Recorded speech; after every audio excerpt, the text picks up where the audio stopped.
The Ledger of the Lost by Christopher G. Brenning.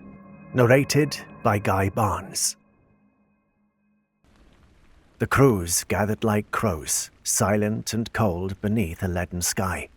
Rain ticked off the mainsail in slow, rhythmic taps, like fingers drumming on a coffin lid. The sky hung low and grey, thick and bleak, pressing the world flat beneath its wake. No wind, no gulls, just a steady creak of the ship's timber and the sound of rope being hauled taut. First Officer Lance Hendricks had seen it before, a punishment most men feared more than death, not for its finality, but for the long moments in between, the scraping, tearing, drowning kind. A man dragged beneath the hull never died clean. Barnacles peeled flesh into ribbons, salt filled the lungs, and if he were lucky, the keel would knock him unconscious before the rope dragged what was left out the other side. But luck rarely sailed aboard the HMS Stoic. Isaac Morrow stood at the edge of the quarterdeck, stripped to the waist, wrists bound in thick hemp rope. His ribs showed, lean from hard labor and punishment already earned. A bruise bloomed like a rotted fruit beneath his right eye. But he didn't sway, nor did he speak. Instead, he stared with indifference at the warm Bermuda water curling along the hull. "Struck a superior officer!" barked Lieutenant Harrow, a voice tight with practiced formality. "Insubordination, reckless endangerment of the ship's navigational course." There were no cries for mercy, not from the crew, not from Isaac.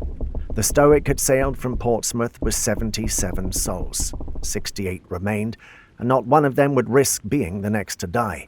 Isaac was as good as dead anyway, and no one would dare sacrifice themselves for the dead. The boatswain tied a length of rope through the aft pulleys, threading it beneath the ship, slick with salt and barnacles from a long voyage. The wind had gone quiet an hour earlier. The compass spun slow as a lazy drunk. Some said the waters here were unnatural. A sailor crossed himself, another turned away. "You got anything to say?" Harrow said, stepping forward. "Say it now."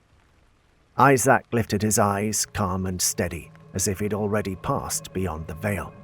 "I've seen what waits below," he said. His voice was hoarse but still carried. "And you will too." Before anyone could speak, the captain gave a sharp nod. "Over!" The crew obeyed. Isaac was yanked off the deck and into the sea with a splash and a hiss, then silence. The rope began to run, slowly, heaving in sharp bursts, the deckhands grunting with each pull. Lance kept his gaze steady, jaw tight, hands clasped behind his back.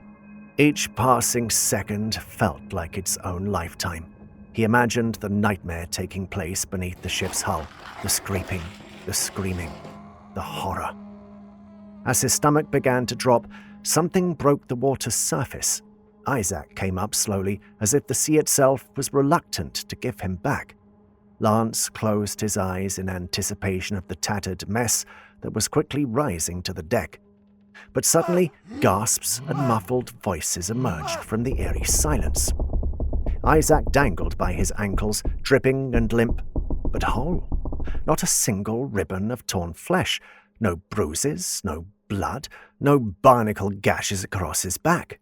Just pale skin and seawater. And clothes. Not the ones he'd worn. He was now clad in a heavy grey wool shirt, loose at the collar, oddly tailored, and fastened with small buttons that glinted like polished glass. Foreign and old, or new, Lance was unable to tell.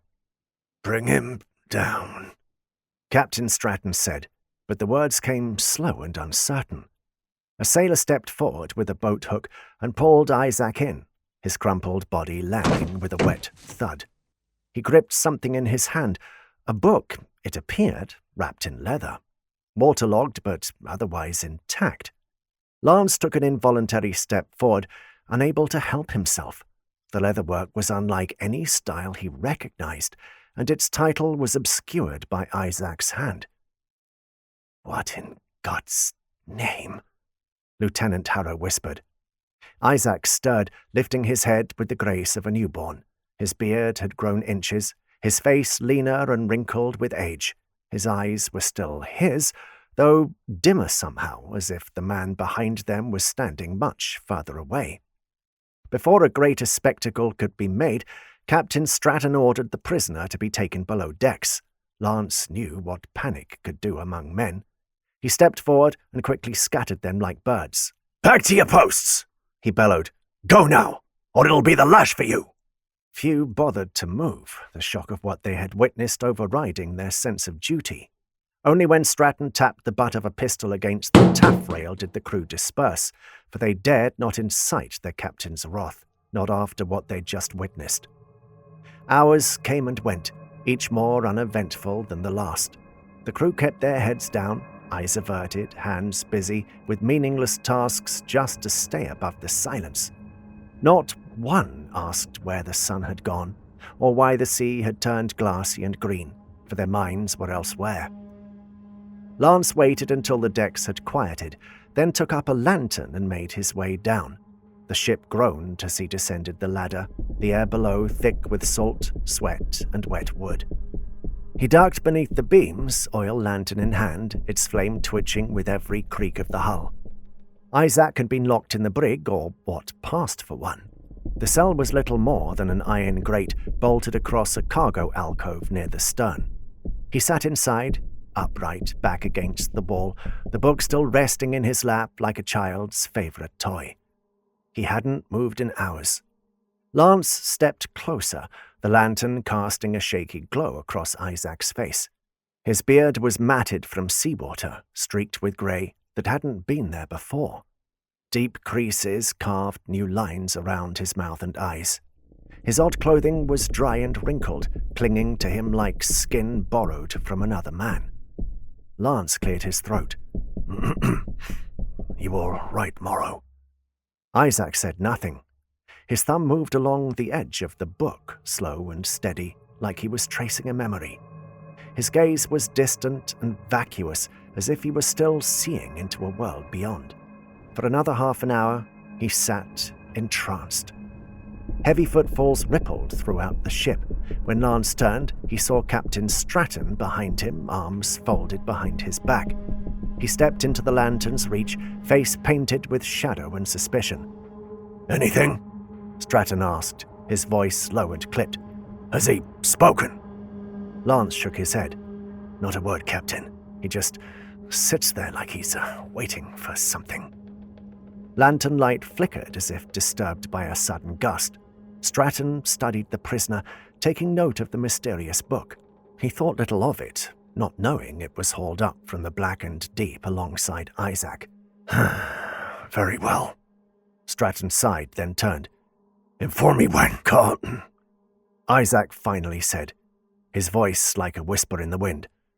"Oh, what wonders I have to show you." Stratton froze. Lance felt it too. A subtle shift in the air, as if the ship itself had inhaled. Isaac rose to his feet with unnatural ease. His joints didn't crack. His limbs moved as if they had never been broken, never been lashed or hauled beneath a ship's gut. He held the book to his chest. "You claim dominion over this vessel," Isaac said, stepping forward until the grate stopped him short. "But it no longer belongs to you."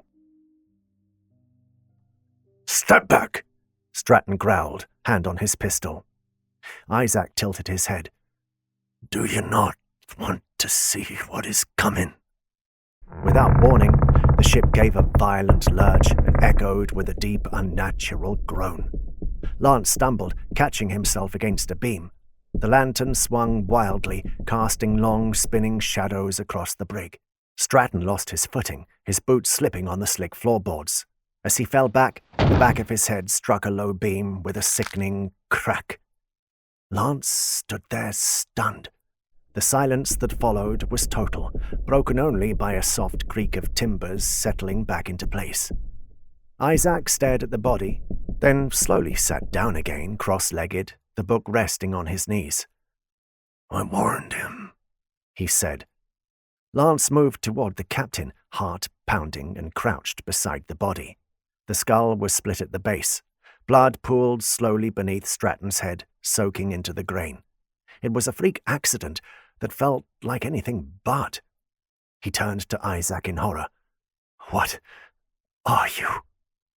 Isaac's expression was calm, almost serene. "I am just the first." Lance's eyes dropped to the book. "Let me see it." Isaac offered no resistance and presented the book with both hands. Lance stepped closer, took it carefully, and backed away. On its cover were etched the words Maritime Mysteries. He opened the book, his hands trembling, his pulse racing so quickly that his vision dimmed at the periphery. Published 1997. Frantically, he flipped through one page after another. Inside were names, ships, dates. Some were familiar, vessels reported lost at sea, their fates unknown. Most he didn't recognize, though the dates went on and on, far beyond his own century. He stopped when he reached a page marked in swirls of black ink. HMS Stoic. Disappeared June the 14th, 1759. Location, the Bermuda waters. Cause, unexplained. His own name was listed beneath the captain's, followed by the rest of the crew. One after another, all 77. He stared at it, heart hammering. The final line read, "No wreckage recovered. Presumed lost, no survivors." The pages felt heavier now. Lance turned to speak, but Isaac was gone, vanished into thin air, as it would seem. The cell door hung open, but the bolt was still locked in place. Lance backed away, clutching the book like it might burn through his skin. He ran up the ladder, heart pounding in his throat. The deck was empty. The sea around him still green and glassy, the sky unmoving. He looked toward the horizon, but there was no horizon, just more of the same, endless, flat, and wrong.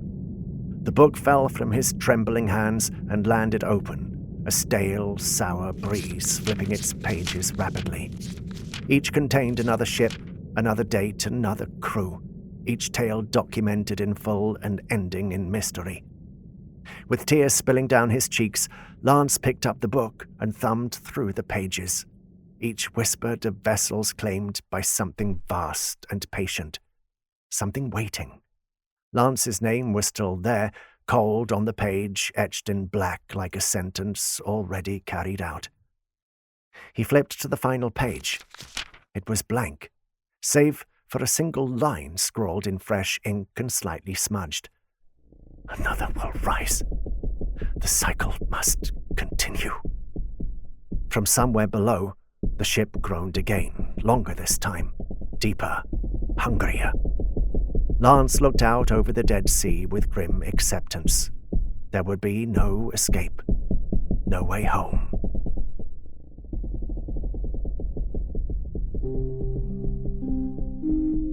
This was a tale from the Black Roost. Thanks for listening.